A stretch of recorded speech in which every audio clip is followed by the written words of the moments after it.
student, good morning. Today we will read this chapter 3 from the book जातक कथाएं. Chapter name है यक्षिणी का पुत्र. Let's go to the chapter. एक समय की बात है, राजा पंचाल कंपिला राज्य पर शासन कर रहा था. वो बहुत ही उदार और दयालु था. उसकी रानी बहुत रूपवती थी. उसने एक सुंदर पुत्र को जन्म दिया. पर भाग्य की बात, देवी शक्ति वाली एक यक्षिणी ने शिशु को उठा लिया. वो उसे एक ही ग्रास में खा गई. कितना भयावना था वो दृश्य. वास्तव में यक्षिणी और रानी अपने पूर्व जन्म में एक ही पुरुष की पत्नियां थीं.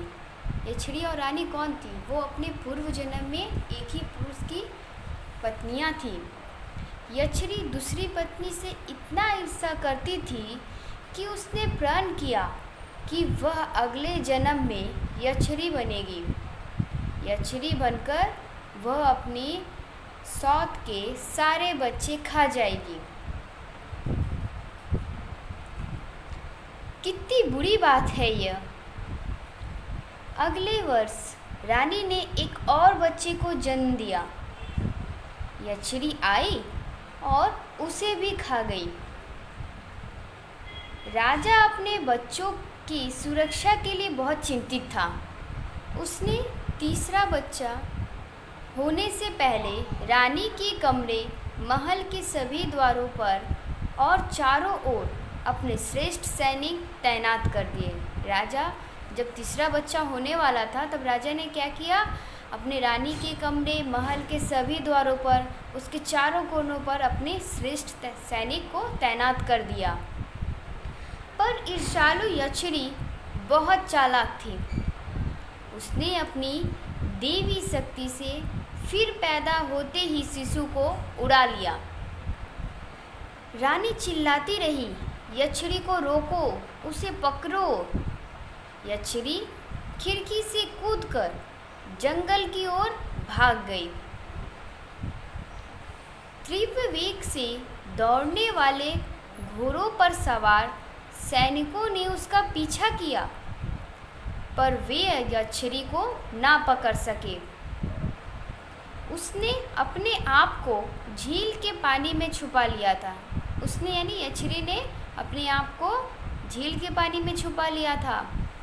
शिशु को उसने अपनी छाती से चिपकाया हुआ था.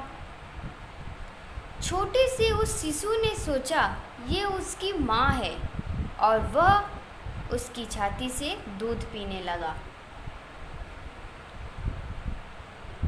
यक्षिणी का हृदय परिवर्तन हुआ.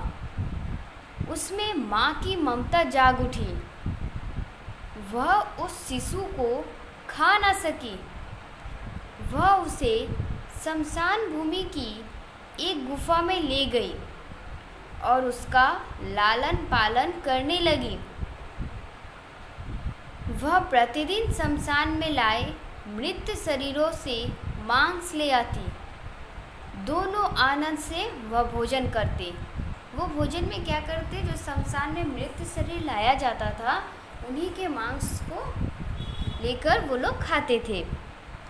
बच्चा बड़ा होने लगा. उसे ये नहीं मालूम था कि वो यक्षिणी का पुत्र नहीं है, वह मानव है. अतः उसे भोजन के रूप में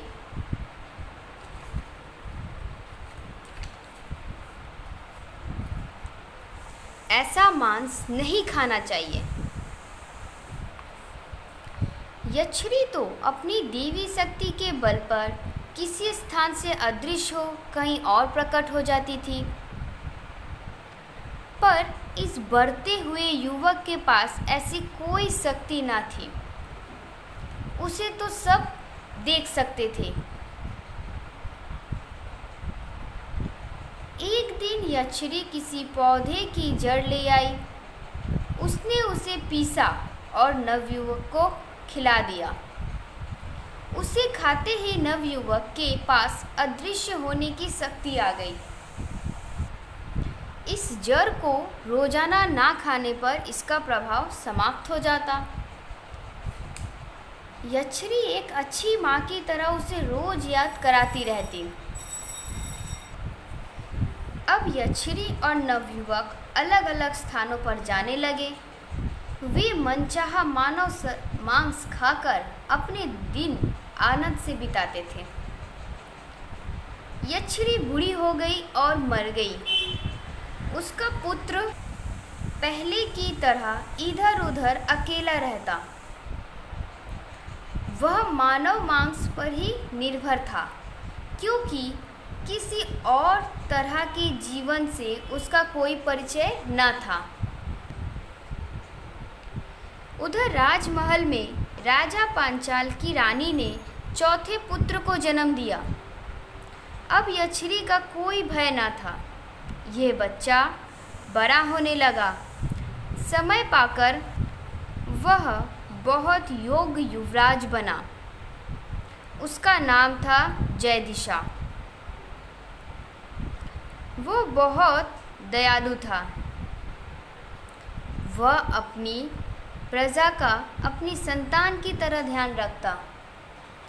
उसका विवाह एक रूपवती राजकुमारी से हुआ। उन्हीं के यहाँ बोधिसत्व का पुत्र रूप में जन्म हुआ। उसका नाम रखा गया था अलिनसत्व।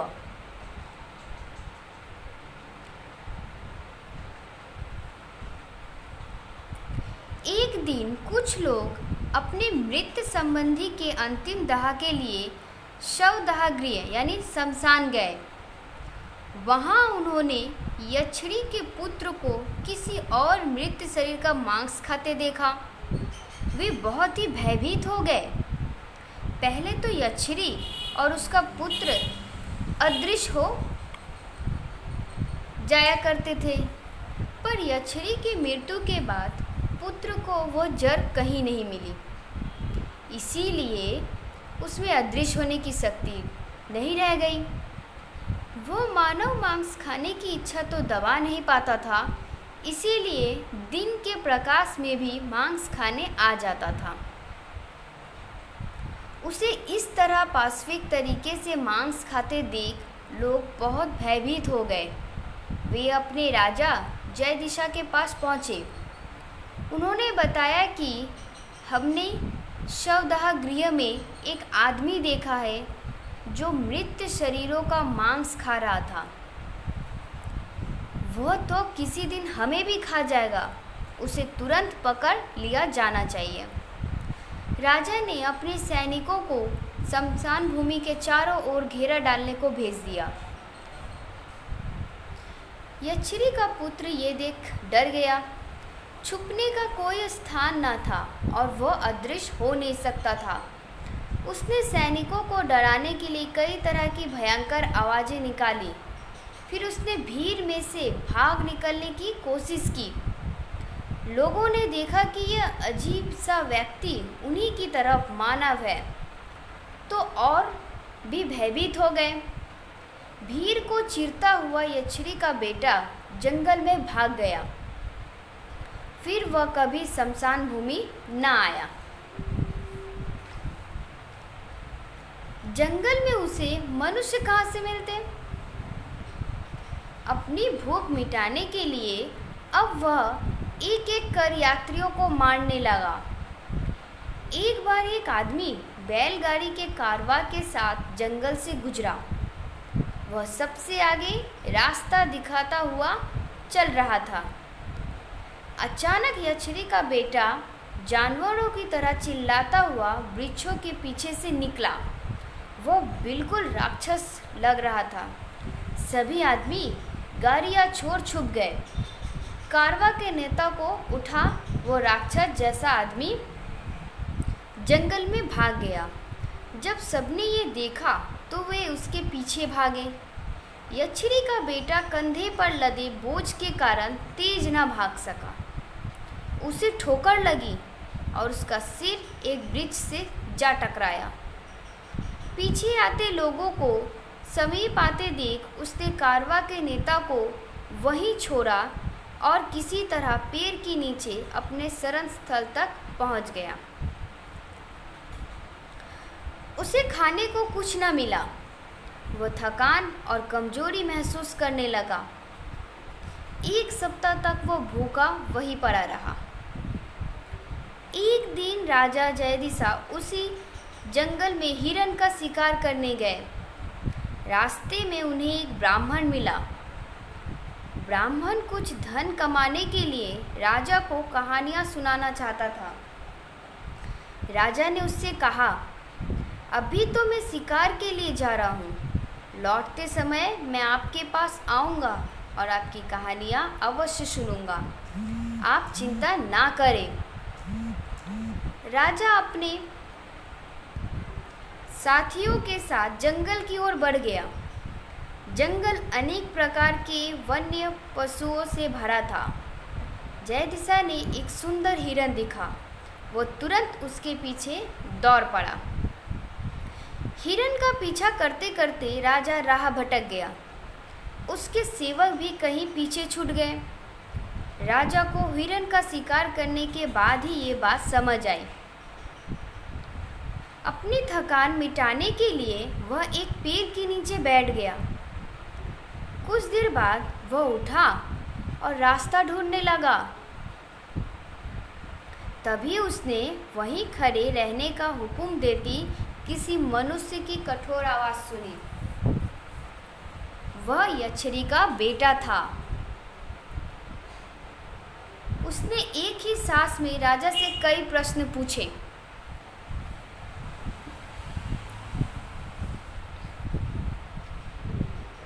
तुम कौन हो? कहाँ से आए हो? कहाँ जा रहे हो? यहाँ क्यों आए हो? राजा बहुत भयभीत हो गया। वो कांपती हुई आवाज़ में बोला, मैं कंपिला का राजा जयदिसा हूँ। मैं इस हिरण का पीछा कर रहा था। मैंने इसे अपना शिकार बना लिया है। अब मैं अपने महल लौट रहा हूँ।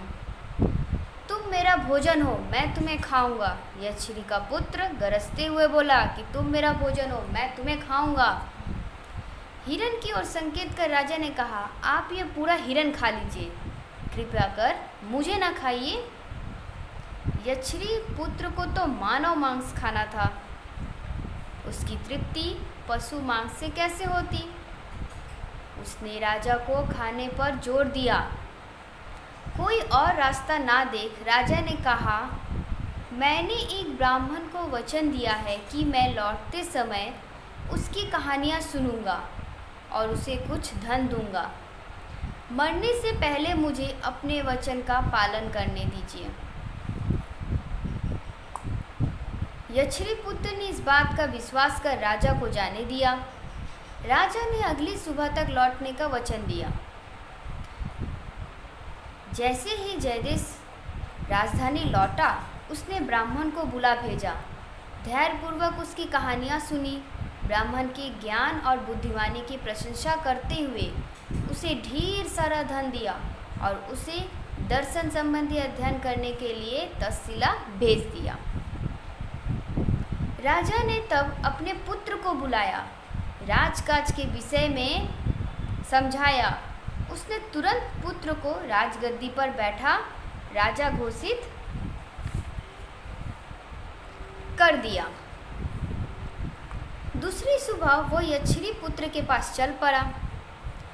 जयदिसा के पुत्र अलिसत्व ने सोचा कि उसके पिता उस पर अप्रसन्न होकर राज छोड़कर जा रहे हैं।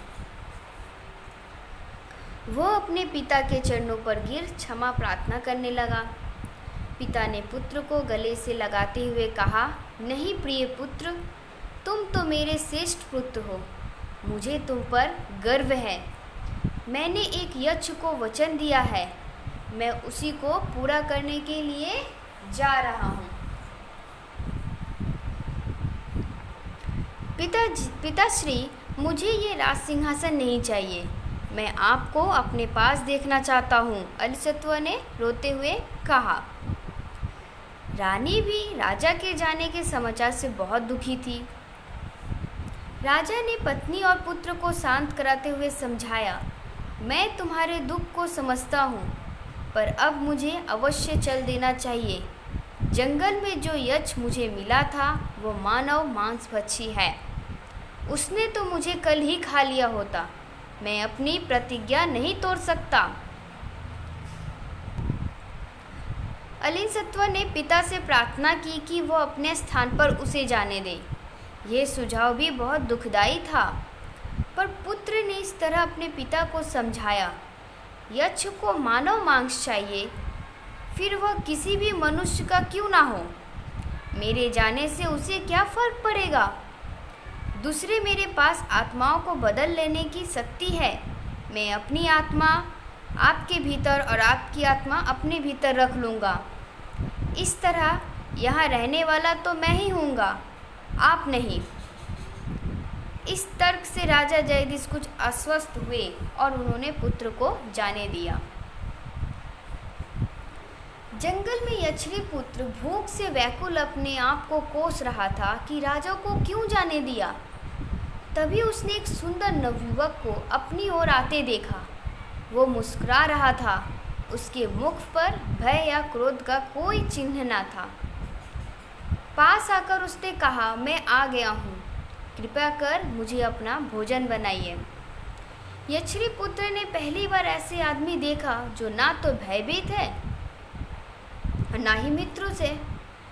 वह अपने आप को रोक न सका और पूछ बैठा, क्या तुम्हें मुझसे भय नहीं लगता? नहीं, कृपया आप मेरा मांस खाइए, आपको भूख लगी होगी। अचंभे की बात है कि यक्षरी पुत्र का मन उसे मारने का नहीं किया। उसे तो इस नवयुवक से मिलकर अद्भुत प्रसन्नता हो रही थी। क्या मैं इस पेड़ से कूदकर अपना प्राण दे दूं, जिससे आपको कार्य सरल हो जाए? अलिनसत्व ने जब उधर से कोई तत्परता ना देखी तो पूछा, यानी राजा के बेटे ने पूछा, क्या मैं इस पेड़ से कूदकर अपनी प्राण दे दूं, जिससे आपका कार्य सरल हो जाए? नहीं नहीं, मैं तुम्हें देखकर रोमांचित हो उठाऊं। देखो मेरे सारे शरीर के रोम किस तरह खड़े हो गए। तुम इतने अच्छे और सत्यवादी हो, मैं तुम्हें कैसे मार सकता हूँ? यक्षरी का पुत्र ये बात बोलता है कि नहीं नहीं, मैं तुम्हें देखकर रोमांचित हो उठा। देखो मेरे सारे शरीर के रोम किस तरह खड़े हो गए। तुम इतने अच्छे और सत्यवादी हो, मैं तुम्हें कैसे मार सकता हूँ? अब ना तो वचनों से ना अपने व्यवहारों से वो राक्षस लग रहा था। अलिनसत्व अधीर हो रहा था। वो बोला, कृपया मेरा मांस खाइए, मैं आप ही के लिए आया हूँ।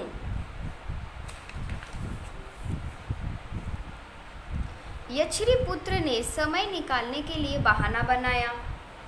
उसने कहा, मैं तुम्हें आग में भूनकर खाऊंगा। तुम डालियाँ और सूखे पत्ते इकट्ठा कर कर आग जलाओ। हाँ हाँ अवश्य, अलिनसत्व ने कहा। वो सूखी डालियाँ और पत्ते इकट्ठा करने लगा। आग जलाकर बोला, अग्नि जल उठी, मेरा मांस भूनकर खाने के लिए उठिए। यक्षरी पुत्र उसे देखता ही रहा। अलिनसत्व हैरान होकर सोचने लगा, ये यक्ष नहीं लगता, इसके नेत्र लाल नहीं है, ये अपनी पलकें झपकता है, मानव की तरह इसके रोम भी खड़े हो जाते हैं। ये यक्ष हो ही नहीं सकता। ये कौन है? मुझे इसकी आंखों में स्नेह झलक क्यों दिखाई देती है? अचानक बिजली की तरह उसके मस्तिष्क में एक बात कौंधी। एक बार उसके पिता ने कहा था कि उसके 2 बड़े भाई को एक यक्षरी ने मार डाला था और तीसरों को उठाकर ले गई थी। लोग कहते थे कि उसने माँ की तरह उसका पालन पोषण किया। अलिनसत्व को अब पूरी तरह विश्वास हो गया कि यह यक्षनी उसके पिता का बड़ा भाई है। वह बोला, आप मेरे पिता के बड़े भाई हैं, यक्ष नहीं। यक्षरी पुत्र ये सुन दंग रह गया। वो भी सोच में पड़ गया, सत्य हो सकता है, मैं इसे मारना क्यों नहीं चाहता। उसने राजकुमार से कहा, मुझे तुम्हारे कथन पर विश्वास नहीं। इस जंगल में एक वृद्ध साधु रहते हैं। वे भूत, वर्तमान और भविष्य के बारे में सब जानते हैं। चलो उनसे पूछे। अलिसत्व और यक्षिरी पुत्र साधु के पास गए। साधु ने विश्वास दिलाया कि वो यक्षिरी पुत्र नहीं है, वो वास्तव में राजा जयदिशा का बड़ा भाई है। अलिसत्व ने अपने पिता के बड़े भाई के पांव छूकर प्रणाम किया और उन्हें गले से लगा लिया। उससे प्रार्थना की कि वे उसके साथ अपने छोटे भाई राजा जयदिशा के पास चले। बिना विलंब किए उसने ये प्रस्ताव अस्वीकार कर दिया। सारा जीवन यक्षिरी पुत्र की तरह नरभक्षी रूप में गुजारने के कारण दुखी वह अब साधु के पास रह बाकी जीवन साधुओं की तरह जीना चाहता था। अलिसत्व राजमहल लौट आया। अपने पुत्र को जीवित पाकर राजा रानी की खुशी का कोई ठिकाना ना रहा। राजा के खोए भाई के बारे में सुन उनकी खुशी दुगनी हो गई। वे फूले न समाये। वे तुरंत उसे राजमहल में लाने के लिए गए, पर उसने अस्वीकार कर दिया। उसने हृदय से अपने दुष्कर्मों का पश्चाताप करने की ठान ली थी। जयदिश ने जहाँ साधु और उसका भाई रहते थे एक छोटी सी नगरी बसाई। उसने अनेक परिवारों को धन दौलत देकर नए स्थान पर बसाया। इस तरह भले मानुषों जैसा सामान्य जीवन जीने में अपने भाई की सहायता की। तो स्टूडेंट, ये था हमारा चैप्टर यक्षिरी का पुत्र। अब आप इन्हें भी जानें कि बुद्ध ने अपने श्रोताओं के बारे में क्या बताया। उन्होंने अपने श्रोताओं के बारे में कहा कि कहानी में साधु उनका पहला शिष्य सरिपुत्र है, यक्षिरी पुत्र अंगुलीमाल है और वे स्वयं अलिसत्व है। तो इस चैप्टर को आप अच्छे से रीड करेंगे। I hope you like this class. Thank you.